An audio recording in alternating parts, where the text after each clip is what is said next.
Hello everyone, welcome to the Chess World Middle Game course for club players. In this chapter we are going to analyze the battle for the d5 square that may arise from Sicilian-like positions.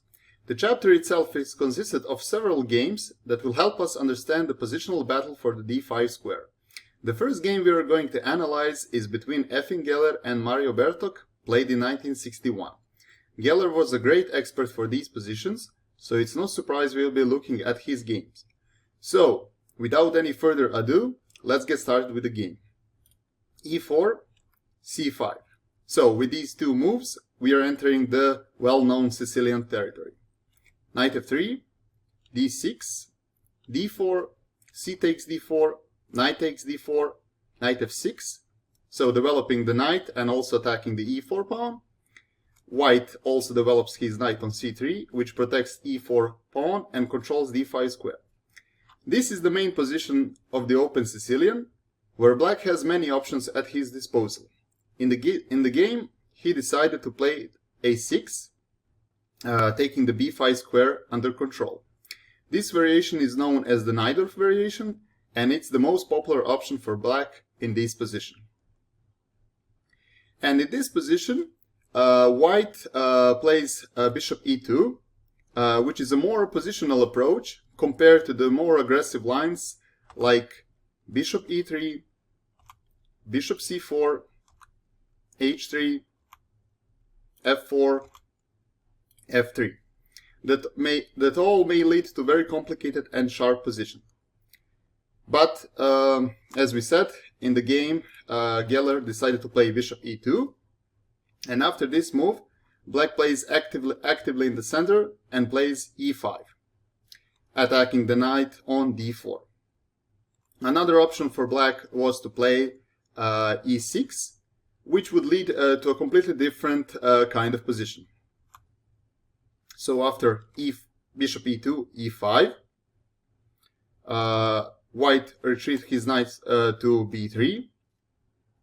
And in this position we can already see the outlines of the future strategic battle. So, white will try to exploit the weakness of the d5 square, which now cannot be guarded by the e-pawn, black's e-pawn, which is a consequence of the previous e5 move. On the other hand, black will try to see some space on the queen side with the b5, b4 potentially move. And also, he may try to carry out the liberating d5 square. So, of course, these are not the only plans for both sides in this position, but they are the main one.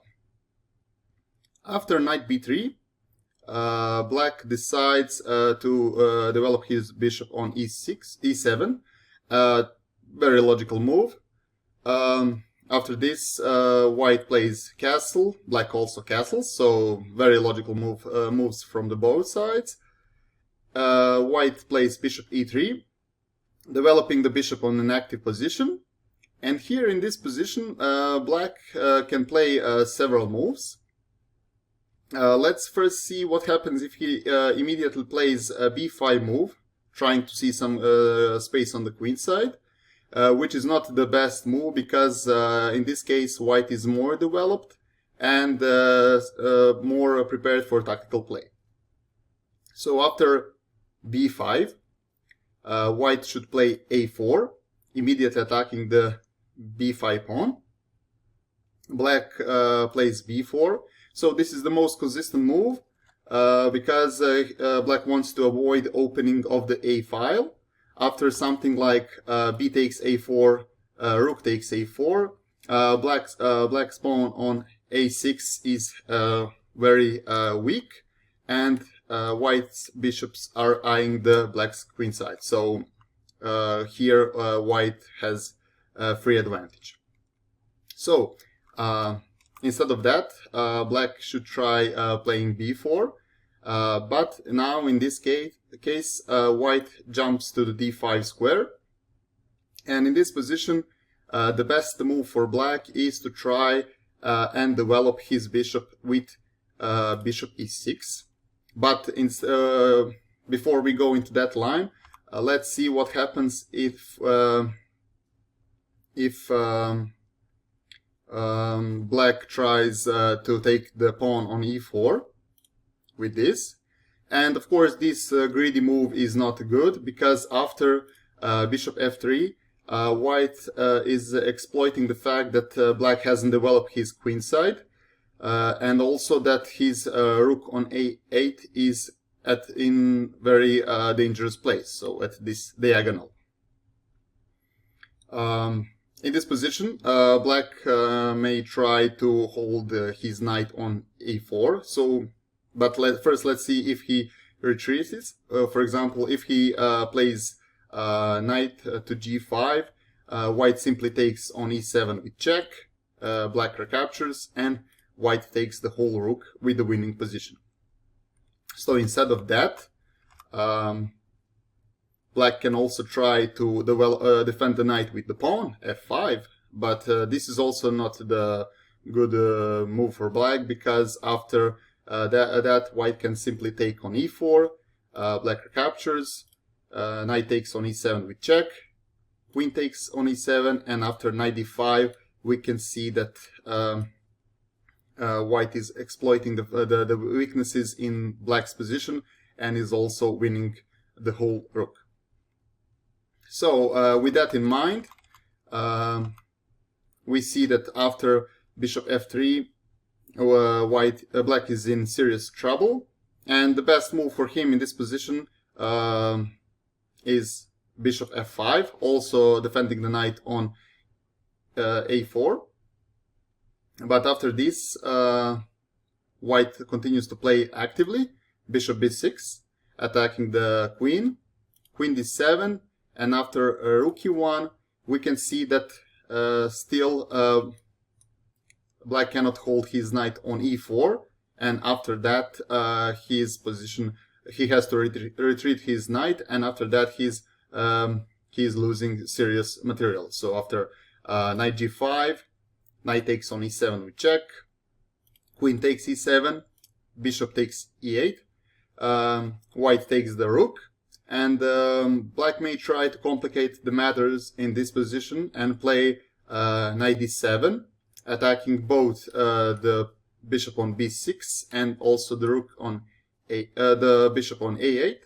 But after the precise move, knight takes d4, attacking the bishop on f5, and also exploiting the pin on the e file, because of course black cannot capture the knight because he will lose his queen.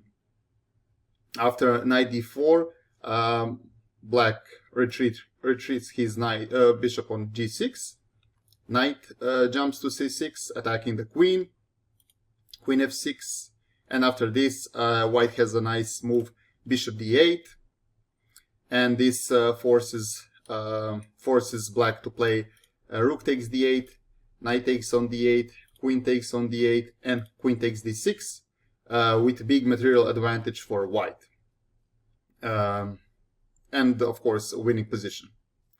So with that, having that in mind, we go back to the position after knight d5. So that's let's see, that's this position. So we said that taking on e4 is not good for black. So the best option for him is to try to develop his pieces with bishop e6. And here white continues to play actively with knight b6, attacking the rook on a8. Just a small note, taking the pawn on b4 is not good for white, because after knight takes e4, the position is suddenly unclear. So after knight b6, black is forced to play rook a7. And here white plays a very nice multi-purpose move, queen d3.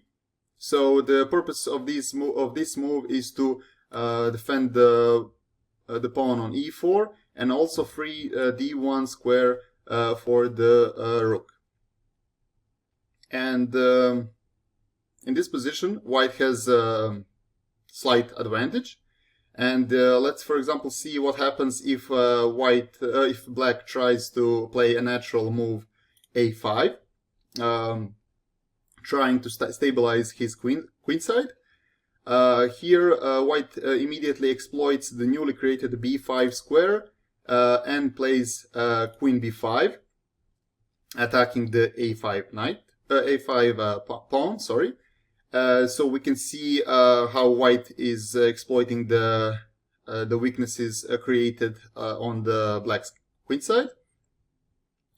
Black may try to take the pawn on e4, but after knight d5, attacking the rook on a7,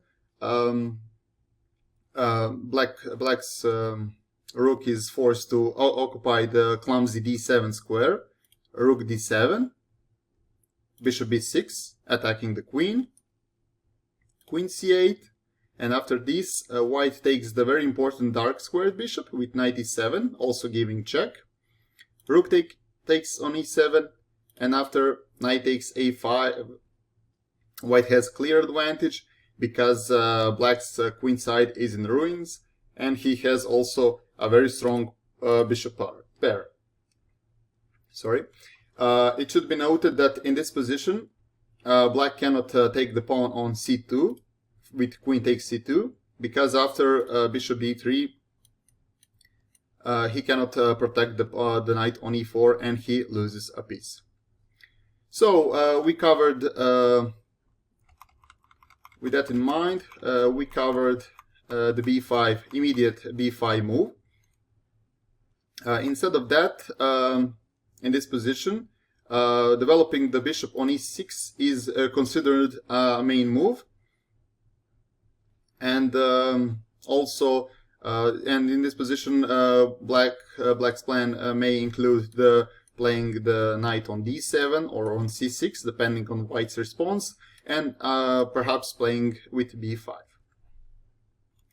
But instead of that move, Bartók tried queen c7, and with this move, black tries to be flexible with the development of his light squared bishop. So this means that he can later decide whether to develop it on e6 or to first move his b pawn with b5 or b6, and then developing the knight on b7, attacking the e4 pawn. So this is the reason behind queen c7 moves. After queen c7, white plays queen d2. So this is a very natural move for white. He's freeing the d1 square for his rook. And after this move, black played knight bd7. So with this move, black is definitely deciding to develop his bishop on b7.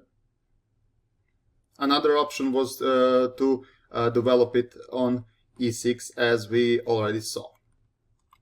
It should be noted that b5 move is still premature for black because on the count of knight jumps to d5, black captures on d5, and now in this position, white captures with the pawn, taking the c6 square under control. In this position, white's plan is to play c4 move and place his rook on the c file. Let's see how the play may continue in this position. For example, black may try to develop his knight, knight d7, but in this position, white immediately opens the position with c4, b takes c4, and after this, rook a to c1, exploiting the pin on the c file. Black tries to protect the pawn on c4 with knight b6. Of course, it's not possible for him to take the knight, because after rook c7 he would lose his queen. So after knight b6, white also jumps to a5, attacking the pawn on c4. And in this position, white will recapture this pawn, but the the hole on c6 will remain for black. After, for example, bishop d7, white captures on c4 with the bishop because he wants to preserve his knight on a5 because it may later on jump to c6. Black captures on c4, white recaptures with the rook attacking the queen. Black is forced to go to d8, and after this white jumps to this delicious c6 square we already discussed. And probably black cannot tolerate this knight for too long, so it's probably the best for him to take it immediately with bishop c6. But after rook takes to c6, white has a stable advantage, and his plan will involve doubling his rook on c line and also possibly creating the passed pawn on the queen's side with b4, a4 and b5.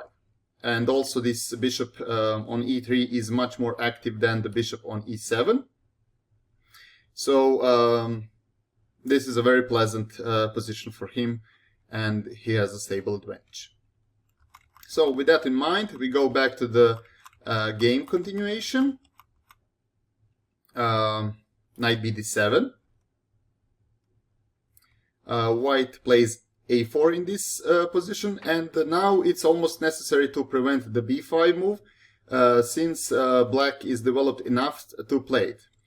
For example, after something like, let's see, rook f to d1, black plays b5, and here a4 is not as effective as it was in the previous move, because after b4, knight d5, black simply takes on d5, and after queen takes on d5, he develops his bishop on b7, and he has a great and harmonious play. Also, taking on d5 with a pawn is also not effective for white, because here black can play f5, and he has a great central play. So that is the reason why white prevents the b5 move with a4. And here black plays b6. So this is he is continuing with his plan, preparing to develop the bishop on b7, and also not allowing white to play a5 himself. After b6, white plays rook from f to d1, simply continuing to centralize pieces. And here black also plays logical bishop b7 developing move, also attacking the e4 pawn, so white has to defend it. And white defends it with f3. And in this position, this is a very instructive moment.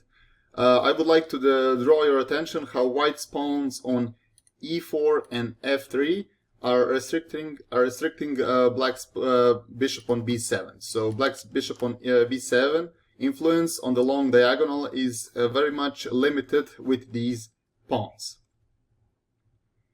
And it's a standard way of development after your opponent has developed the bishop on b7, not only in the Sicilian position, but in many positions. After f3, black also centralized his rook with rook f to d8, and he's preparing to play. He's thinking about playing d5 in the future. After this move, white plays bishop f1, and this idea is the idea of this move is to enable white to place his queen to the safe place, which is f2 square, moving away the queen from the potential opening of the d file.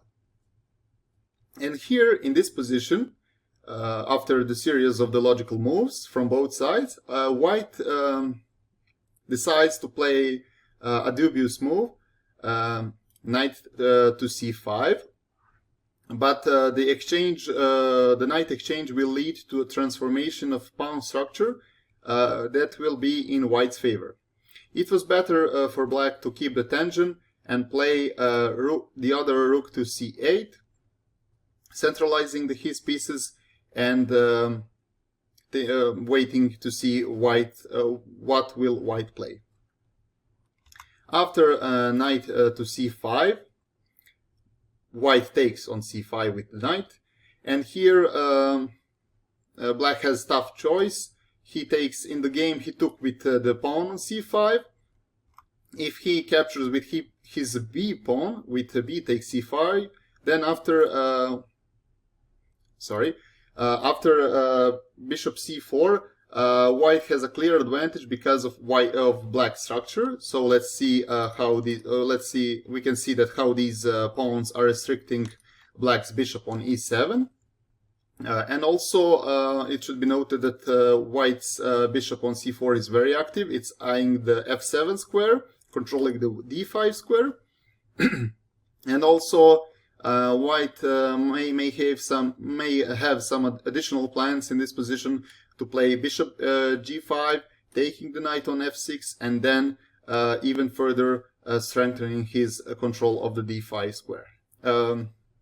So this bishop g5 is a very bishop g5, bishop takes f6 is a very also one of the typical plans in this position, and we will see it in the later games. So instead of this, black took with the pawn on c5, but after the precise move queen f2, white has advantage because it's very important. Why this move is very important is it's important because it's not allowing black to play a c4 move, because as we saw in the previous variation, white intends to put his bishop on c4.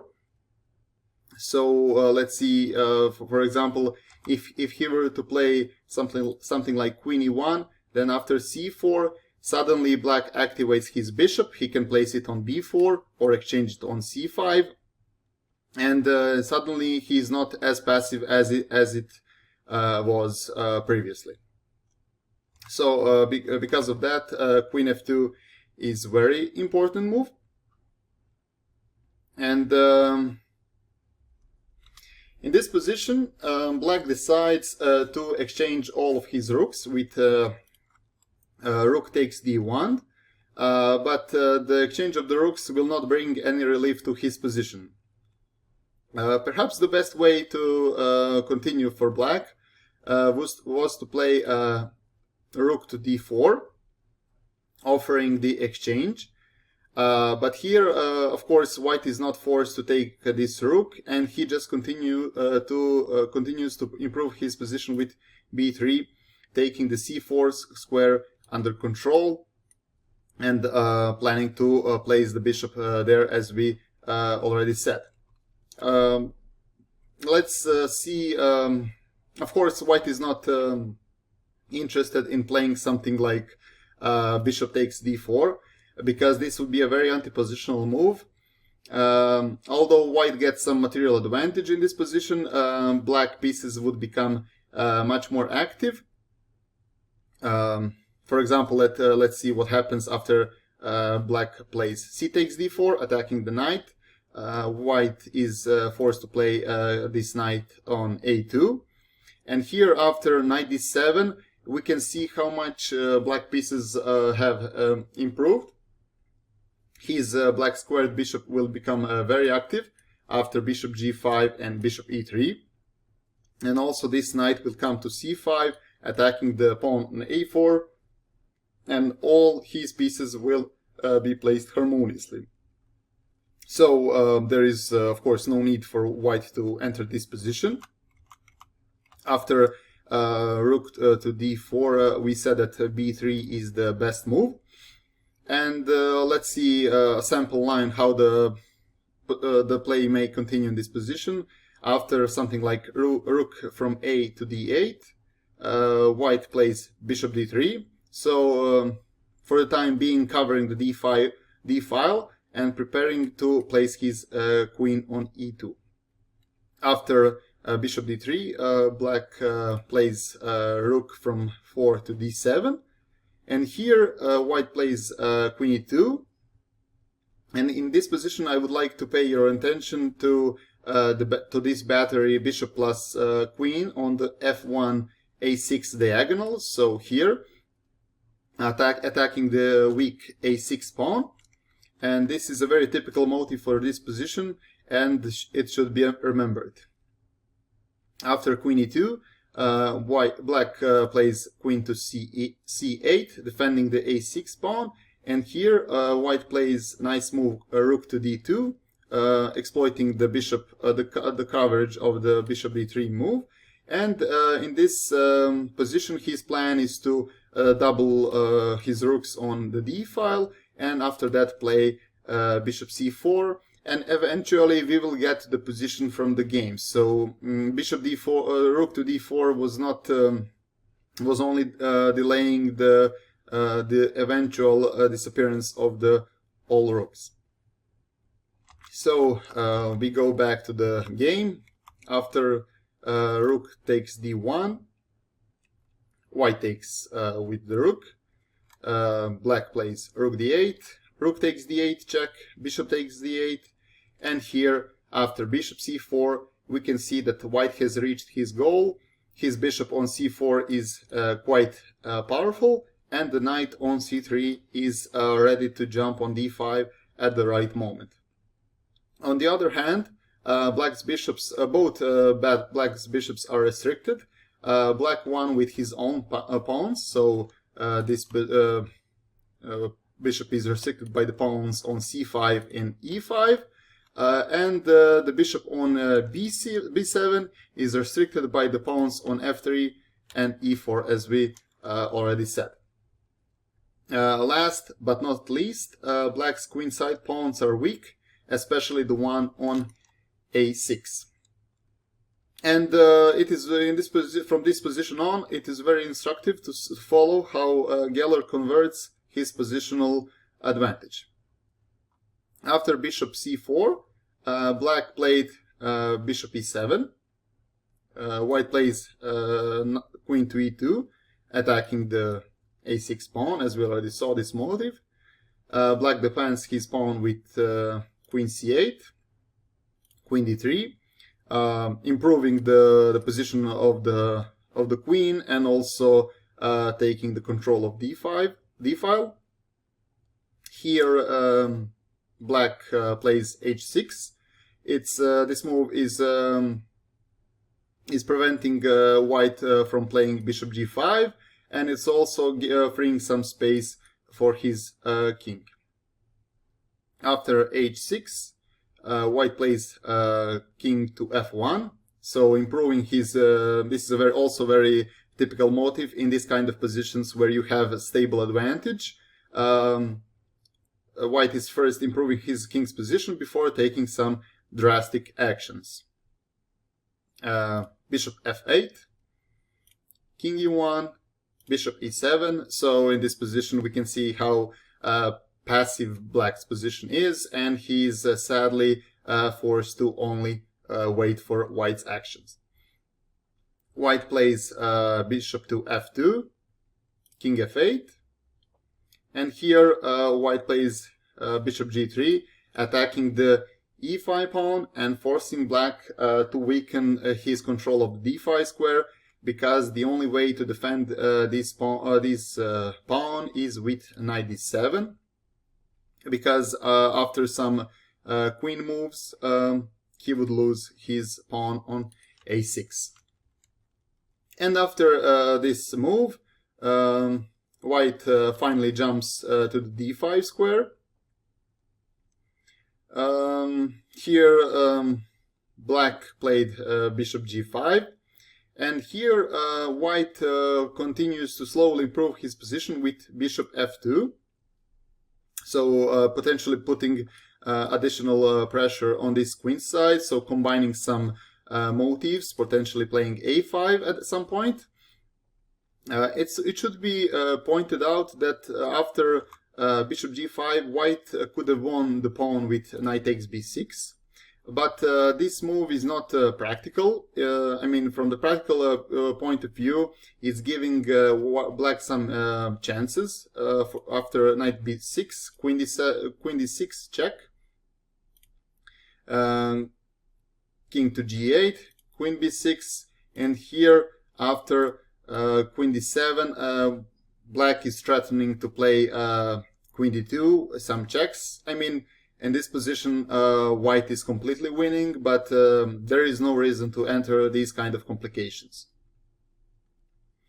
So in the game, we said that white played bishop f2, and here he is threatening to play, also threatening to play queen b, knight takes b6. So for that reason, black retreat his knight, his bishop to d8, attack, defending that pawn. And here white plays knight to e3, relocating the knight to the d5 square this time, and after from that square it may jump to d6, and also it also clears the c4, g8, the diagonal for the bishop, and suddenly white is shifting his interest to attacking deserted black's king. After knight e3, black played bishop c7, so covering this, trying to cover this d6 square.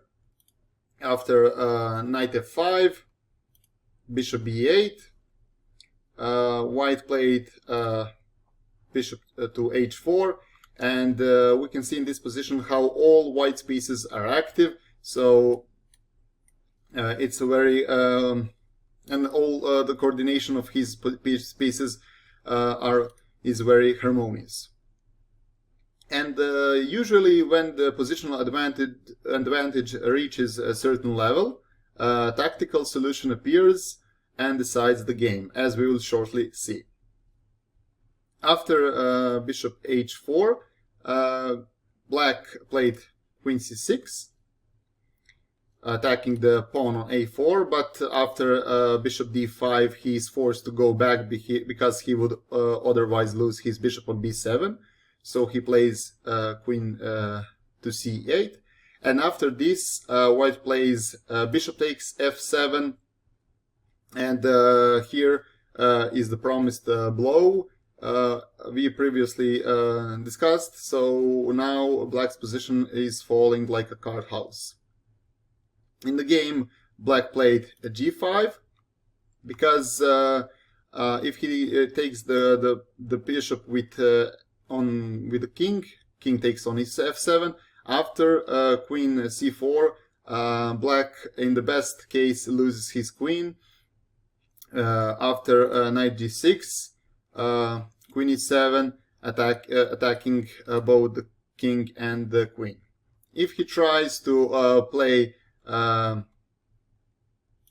king to e8, he would quickly be mated after queen e6, king f8, bishop e7 check, king e8, and queen g6 with a mate. So we see that taking the bishop is not possible.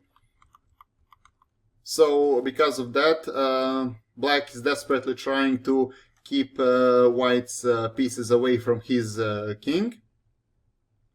But in this position, white is not paying attention to his bishop on h4, but rather he plays queen to c4, defending the bishop on f7 and intending to free f7 square for his queen after, for example, bishop h5 or bishop g6 with the potential mate queen f7.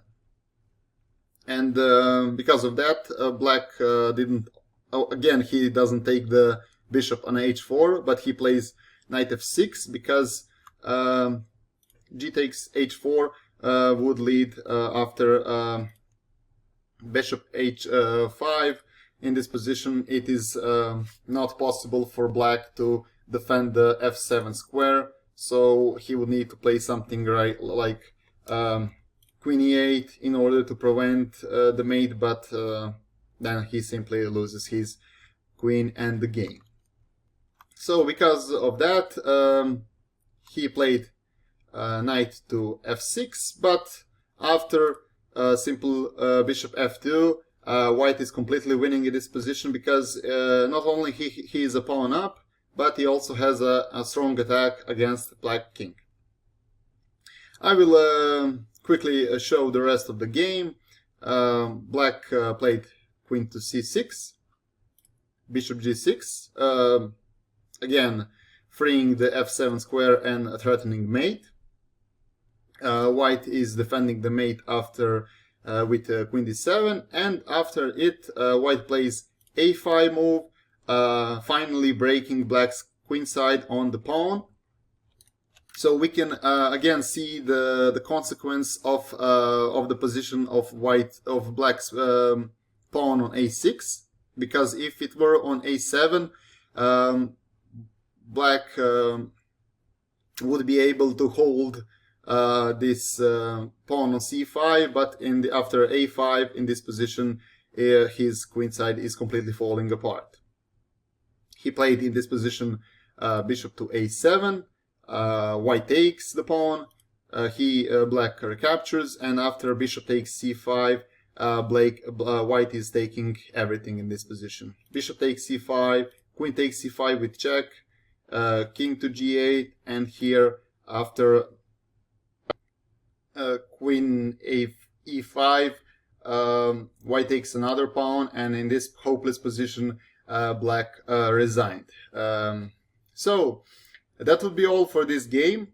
I hope you all enjoyed it, and I will see you in the next one. Bye.